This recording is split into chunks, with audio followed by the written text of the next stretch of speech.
ఆ పథకాన్ని అనౌన్స్ చేసి గెలిచిన తర్వాత ఇప్పుడు వాళ్ళు కూడా 2100 ఇదివరకు 1000 ఇచ్చేవాళ్ళు. హర్యానా క్రిందసారి బీజేపీ గవర్నమెంటే, అక్కడ ఒకసారి గెలిచినోడు ఇంకోసారి గెలవరు. అట్లాంటిది 1000 రూపాయలను 2100 చేస్తామంటే బీజేపీకి ఓటేశారు, మొన్ననే అమలు చేశారు వాళ్ళు కూడా. కాబట్టి నెలవారీ డబ్బులు అన్నది మహిళలు ఇంట్రెస్ట్ చూపెడుతున్నారు. లంసమ్ అమౌంట్ వచ్చిందని తృప్తి పడలా జగన్. అది దాన్ని నెలవారీ, ఇప్పుడు నేను అప్పుడే చెప్పా జగన్ అది ఎందుకు నేను కూడా నెలవారీ ఇస్తానంటే అయిపోయా, ఇంకో 500 ఎక్స్ ఇస్తానంటే అయిపోయా. ఓ జీతం లెక్కన వచ్చేస్తున్నాడు కదా, 1500 రూపాయలు 2000 ఇస్తానని చెప్తే సరిపోతుంది జగన్ అంటే కుదరదన్నారు. అప్పుడు వీపు తీసేయి, అసలు ఏమక్కర్లేదు.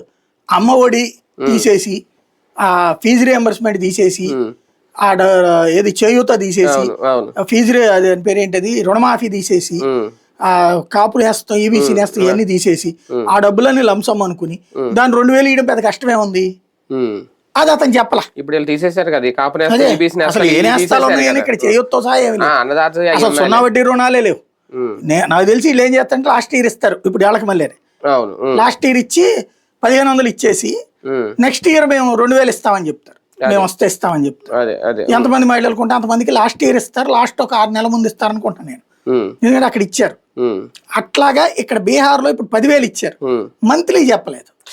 అక్కడ మిస్ అవుతున్నా, ఇతను మంత్లీ చెప్తున్నాడు.